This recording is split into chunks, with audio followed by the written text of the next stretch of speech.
ٹھیک 3 دن بعد بابا جی نے رنجیت سنگھ راؤ کے مکان پر پہنچ کر دستک دی۔ رنجیت سنگھ راؤ نے دروازہ کھولا تو انہیں دیکھ کر حیرت اور خوشی کی انتہا نہ رہی۔ پھر ان کا اعتماد اور یقین بابا پر مزید بڑھ گیا۔ گھر کے افراد بھی اس مہان ہستی سے متاثر اور مرعوب ہوئے۔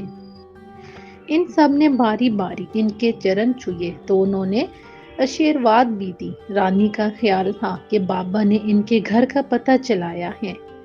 کاجل اور رانی کے کانوں میں شادی بیاہ کے گیت بجنے لگے اور شہنائی کی سی مدھم مدھم آواز ان پر نشہ طاری کرنے لگی۔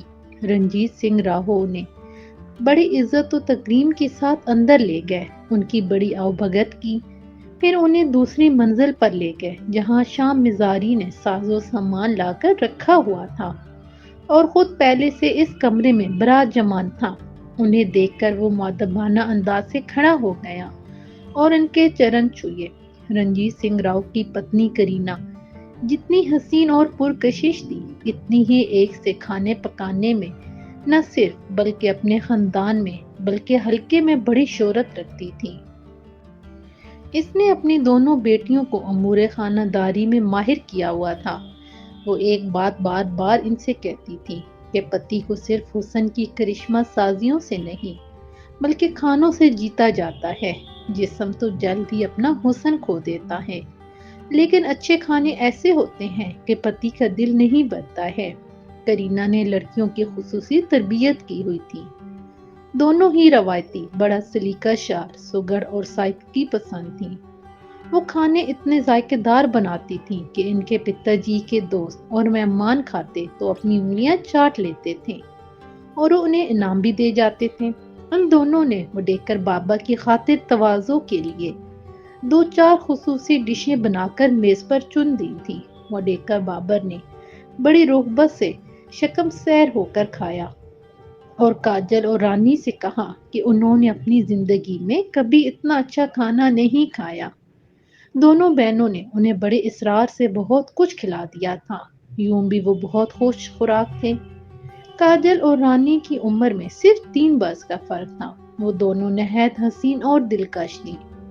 بناؤ سنگھار نے ان کی صورت بہت قیامت خیز بنا دی تھی۔ وڈیکر بابا نے ان سے کہا تھا کہ کالولے جادو نے ان کی شادیاں ہونے نہیں دی۔ وہ اتنی حسین ہے کہ ان کی شادیوں کا نہ ہونا تعجب خیز ہے۔ انہوں نے میاں بیوی کو دلاسا دیا کہ پریشان ہونے کی بات نہیں، وہ ایسا جادو کا توڑ کریں گے کہ ان کی شادیاں جلد سے جلد ہو جائیں گی۔ رات ٹھیک 4 بجے وڈیکر بابا بھوتنی کو قید کرنے کے عمل میں مصروف ہو گئے۔ انہوں نے سب سے پہلے دیوی کی پوجا ایسے گیان دہان سے کی کہ دنیا مافیا سے بے نیاز ہو گئے۔ یہ عمل کوئی نصف گھنٹے جاری رہا تھا۔ پھر انہوں نے ایک کالا مرغ منگا کر قربانی کی بھیٹ چڑھا دیا اور اس کے ساتھ ساتھ مخصوص جاپ بھی کرتے رہے۔ جاپ کا عمل خاصی دیر تک جاری رہا۔ وڈیکر بابا بڑے جلال میں نظر آ رہے تھے۔ ان کے ہاتھ، پیر اور گردن شام مزاری سے کہیں زیادہ تھرک رہے اور بل کھا رہے تھے، اور جاپ کرنے کا انداز کچھ ایسا تھا کہ دیکھنے والوں کے بدن میں سنسناہٹ دوڑ رہی تھی۔ ان سب کو ایک انجانا سا خوف محسوس ہو رہا تھا۔ ان کے اعصاب مضبوط نہ ہوتے تو شاید کوئی بے ہوش ہو جاتا۔ رانی، کاجل اور رنجیت سنگھ راؤ نے اپنی ماتا جی اور کرینا کے ہاتھ مضبوطی سے تھامے رکھے تھے۔ ماتا جی اور کرینا کے دلوں کی دھڑکنیں انہیں سنائی دے رہی تھیں۔ بالآخر وڈیکر بابا بڑی مشکل سے بھوتنی کو قید کرنے میں کامیاب ہو گئے۔ وہاں موجود رنجیت سنگھ راؤ اور گھر کے تمام افراد کو سفید اور صاف و شفاف بوتل میں صرف دھواں داخل ہوتا نظر آیا تھا۔ ان سب کا خیال تھا کہ پہلے بھوتنی نظر آئے گی اور وہ دھواں بن کر بوتل میں داخل ہو جائے گی۔ وہ ایک طرف بھوتنی کے خیال اور تصور سے خائف تھے تو دوسری طرف اس کو دیکھنے کا تجسس اور اشتیاق بھی تھا۔ آج تک انہوں نے کسی بھوتنی، بھوت اور چڑیل کو نہیں دیکھا تھا۔ ان کی کہانیاں سنتے آئے تھے، لیکن ان کی تمنا پوری نہ ہو سکی تھی۔ بھوتنی کو قید کرنے کے بعد وڈیکر بابا نے رنجیت سنگھ راؤ کو اپنے پاس بلایا۔ میں نے بڑی مشکل کوشش اور جتن سے اس بدکار بھوتنی کو آخر کار بوتل میں قید کر دیا ہے، جو قابو میں آنے کا نام نہیں لے رہی تھی۔ وہ بوتل دکھاتے ہوئے بولے، مجھے آج تک ایسی شاطر بھوتنی سے واسطہ نہیں پڑا تھا۔ آپ کو اسے قابو میں کرنے میں دیر کسی لیے لگی؟ شام مزاری نے پوچھا۔ یہ سمجھی تھی کہ میں کوئی عام سا جادوگر ہوں، ڈیکر بابا بولے۔ وہ 16 برس کی دوشیزہ کے بیروپ میں مجھے بہکانے کی کوشش کرنے لگی تھی کہ میرا جادو اور ہر حربہ ناکام ہو جائے۔ وہ ایسا کس لیے کر رہی تھی؟ شام مزاری نے سوال کیا۔ تم کیا نہیں جانتے ہو کہ چڑھیلوں اور بھوتنیوں کی کمزوریاں کیا ہوتی ہیں؟ ڈیکر بابا سنجیدگی سے بولے۔ انسانی خون اور مردوں کا قرب۔ مزاری نے فوراً کہا، وہ کیوں اور کس لیے؟ وہ ڈیکر بابا اور سنجیدہ ہو گئے۔ وہ انسانی خون کی پیاسی ہوتی ہیں، جس سے انہیں اور شکتی مل جاتی ہے، اسی لیے وہ نوجوان لڑکوں اور مردوں کو بہکا کر ان کے قرب سے فائدہ اٹھا کے ان کا خون پی جاتی ہیں۔ اگر تم میری جگہ ہوتے تو پھسل پڑتے۔ تم جانتے ہو کہ میں لڑکیوں عورتوں سے کتنا دور بھاگتا ہوں۔ آپ سچ کہہ رہے ہیں گرو جی، شام مزاری نے سر ہلا کر اعتراف کیا۔ میں 2-1 مرتبہ فریب کھاتے کھاتے رہ گیا۔ واقعی یہ آدمی کے لیے بڑی آزمائش ہوتی ہے۔ یہ بھوتنی اب تک جانے کتنے مردوں کا خون پی چکی ہے۔ آپ واقعی مہان گرو بابا جی ہیں، رنجیت سنگھ راؤ نے خوش ہوتے ہوئے کہا۔ میں آپ کو مان گیا۔ عورت کے حسن و شباب کے جادو کا توڑ شاید ہی کسی کے بس میں ہوتا ہوگا۔ اب اس بوتل کو لے جا کر کہیں دفن کر دو، وہ ڈیکر بابا نے حکم دیا۔ بوتل احتیاط سے لے جاؤ، کیونکہ اس میں قید بھوتنی اس بات کی کوشش کرے گی کہ بوتل چھوٹ کر گر جائے، ٹوٹ جائے۔ اگر یہ ایک بار آزاد ہو گئی تو اسے دوبارہ قید کرنے کے لیے بڑے پاپر بیلنے پڑیں گے۔ شام مزاری نے رنجیت سنگھ راؤ کو خوف زدہ اور تذبذب میں دیکھ کر آگے بڑھ کر وہ ڈیکر بابا کے ساتھ ہاتھ سے بوتل لی اور اسے مضبوطی سے تھام کر ان سے کہا، آپ میرے ساتھ چلیں۔ شام مزاری نے بڑے احتیاط سے بوتل کو مضبوطی سے پکڑ رکھا تھا۔ پھر وہ رنجیت سنگھ کے ساتھ آبادی سے باہر آ گیا۔ مشرقی کنارے آبادی کے اختتام پر ایک کھیت تھا۔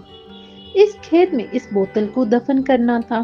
رنجیت سنگھ راؤ اس مقام پر پہنچ کر گڑھا کھودنے لگے۔ ابھی وہ گڑھا کھود ہی رہے تھے کہ وہ بوتل آپ ہی آپ پھٹ گئی اور اس میں سے دھواں نکل کر اندھیرے کی آغوش میں تحلیل ہونے لگا۔ یہ دیکھ کر ان کے حواس گم ہو گئے۔ وہ شام مزاری پھنسی پھنسی آواز میں بولے، مزاری یہ کیا ہو گیا؟ بھوتنی کیسے نکل گئی؟ آپ گھبرائیے نہیں، پریشان نہ ہوں، شام مزاری نے انہیں دلاسا دیا۔ جلدی سے گھر چل کر گرو جی کو سارا ماجرا سناتے ہیں۔ دونوں ہانپتے کانپتے گھر پہنچے اور وہ ڈیکر بابا کو سارا قصہ سنایا۔ انہوں نے سارا قصہ خاموشی اور تحمل سے سنا اور ایک ہنکار بھرا۔ پھر وہ بولے، گھبرائیں نہیں اور نہ ہی کسی بات کا چنتا کریں، میں دیکھتا ہوں۔ پھر انہوں نے آنکھیں بند کر لیں۔ ان کا چہرہ ہر قسم کے جذبات سے یکسر عاری تھا۔ کچھ دیر بعد ان کی پیشانیں شکن آلود ہونے لگی۔ انہوں نے آنکھیں کھول کر رنجیت سنگھ راؤ کی طرف دیکھا اور بولے، جب تک میں یہاں ہوں بھوتنی کی مجال نہیں کہ وہ ادھر کا رخ کرے، لیکن میرے جاتے ہی وہ یہاں آ کر سب کو ہراساں اور پریشان کرے گی۔ اور اتنا کہہ کر انہوں نے گہرا سانس لیا۔ گرو جی، شام مزاری نے ڈرتے ڈرتے کہا، یہ بات تو خوف زدہ کرنے والی ہے۔ تم نے میری بات پوری ہونے نہیں دی اور بیچ میں بول پڑے۔ گرو جی نے اسے بڑی بری طرح ڈانٹ پلا دی۔ کھیت میں بوتل کا پھٹ جانا اور بھوتنی کے باہر آ جانے کا مطلب یہ ہے کہ یہ بھوتنی نہ صرف انتہائی شاطر بلکہ شکتی والی بھی ہے۔ لیکن اس میں اتنی شکتی کیسے اور کہاں سے آ گئی جو وہ بوتل کو توڑ کے باہر نکل گئی؟ شام مزاری نے حیرت کا اظہار کیا۔ یہ شکتی اسے لڑکوں مردوں کے خون سے ملی ہے۔ جانے کتنے انسانوں کا اس نے خون پیا ہوگا۔ وہ بولے، یہ تو بہت ہی برا ہوا مہاراج۔ رنجیت سنگھ راؤ کا چہرہ پھک ہو کر زرد پڑتا گیا۔ میں کب کہہ رہا ہوں کہ یہ بہت اچھا ہوا؟ وہ ناگواری سے تیز لہجے میں بولے، اصل بات یہ ہے کہ یہ کسی عورت کی بدروح ہے، جبھی اس نے بوتل سے آزادی حاصل کر لی ہے۔ ایسی بدروحیں بہت خبیث اور طاقتور ہوتی ہیں۔ گرو جی، آپ کو کچھ نہ کچھ تو کرنا ہوگا، شام میں زاری گڑ گڑایا، ورنہ وہ جانے کیا کر بیٹھے۔ وہ دیکھ کر بابا نے رنجیت سنگھ راؤ کا چہرہ دیکھا تو انہیں جیسے ان پر رحم آ گیا تھا۔ انہوں نے کہا، مجھے کچھ دیر کوئی تدبیر سوچنے کی مہلت دو، جلدی بازی سے کچھ نہیں ہوگا۔ یہ کہہ کر وہ کسی گہری سوچ میں ڈوب گئے۔ ان کے بشر سے لگ رہا تھا کہ وہ ایسی کوئی تدبیر سوچ رہے ہیں کہ سانپ بھی مر جائے، لاٹھی بھی نہ ٹوٹے۔ انہیں جیسے سب کی سی ہو رہی تھی کہ بھوتنی نے انہیں ٹھینگا دکھا دیا ہے۔ کیا تم اس بدروح سے ہمیشہ ہمیشہ کے لیے چھٹکارا پانا چاہتے ہو یا کچھ عرصے کے لیے؟ سوچ کر جواب دو۔ انہوں نے رنجیت سنگھ راؤ سے نرمی سے پوچھا۔ میں سدا کے لیے اس خبیث سے نجات حاصل کرنا چاہتا ہوں۔ تھوڑے عرصے کے لیے آزادی حاصل کرنا تو فضول اور بیکار ہے۔ رنجیت سنگھ راؤ کہنے لگے، وہ بھوتنی جس شخص کے ہاتھوں کٹ پتلی بنی ہوئی ہے، وہ تمہیں کبھی چین و سکون نہیں لینے دے گا۔ نہ صرف کاروبار بلکہ گھر تباہ کر دے گا، اور تیری بیٹیوں کی شادی کسی قیمت پر ہونے نہیں دے گا۔ اگر تم اس سے سدا کے لیے نجات پانا چاہتے ہو تو اس کے لیے ایک ہی راستہ ہے۔ وڈیکر بابا بولے، وہ کون سا راستہ ہے؟ رنجیت سنگھ راؤ تڑپ کر بولے۔ انہیں گھپ اندھیرے میں امید کی کرن نظر آئی تھی۔ اس کے لیے تمہیں میرے گرو کے پاس جانا ہوگا۔ وڈیکر بابا بولے، کیا تم ان کی خدمات حاصل کرنا پسند کرو گے؟ کیوں نہیں؟ رنجیت سنگھ راؤ نے کہا تو ان کی آواز روند رہی تھی۔ جب تک مجھے اس خبیث بھوتنی سے نجات نہیں مل جاتی، میں کیسے سکون اور چین سے بیٹھ سکتا ہوں؟ میں ضرور جاؤں گا۔ کیا وہ بہت ہی مہان ہے؟ ان کی مہانتا کے آگے اس بھوتنی کا کوئی بھی بس نہیں چلے گا۔ وہ خاک ہو کر رہ جائے گی۔ وڈیکر بابا نے بتایا، پھر اس سنسار میں اس کا وجود بھی نہیں رہے گا۔ اس سے اچھی بات اور کیا ہو سکتی ہے؟ اس کا خاک ہو جانا ہی بہتر ہوگا تاکہ اور لوگ بھی اس سے محفوظ رہیں۔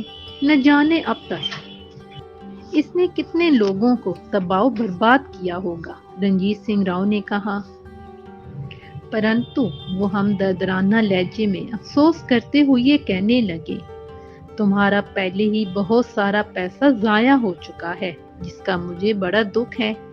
تمہاری پریشانی دور نہ ہو سکی اور وہ آزاد ہو گئی ہیں۔ مجھے بھی اس بات کا بہت ہی رنج ہے، لیکن میں کیا کروں؟ جو پیسہ پانی کی طرح بہہ گیا ہے وہ واپس ملنے سے رہا۔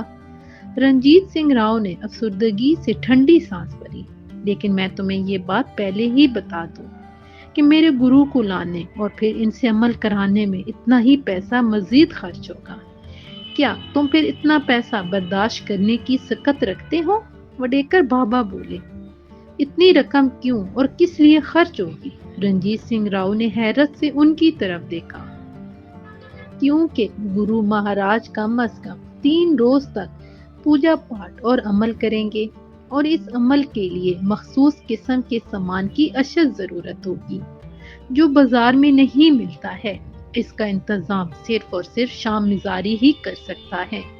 پھر انہوں نے توقف کر کے شام مزاری کی طرف دیکھتے ہوئے پوچھا، کیوں شام مزاری 10-12 ہزار کی رقم خرچ ہو جائے گی؟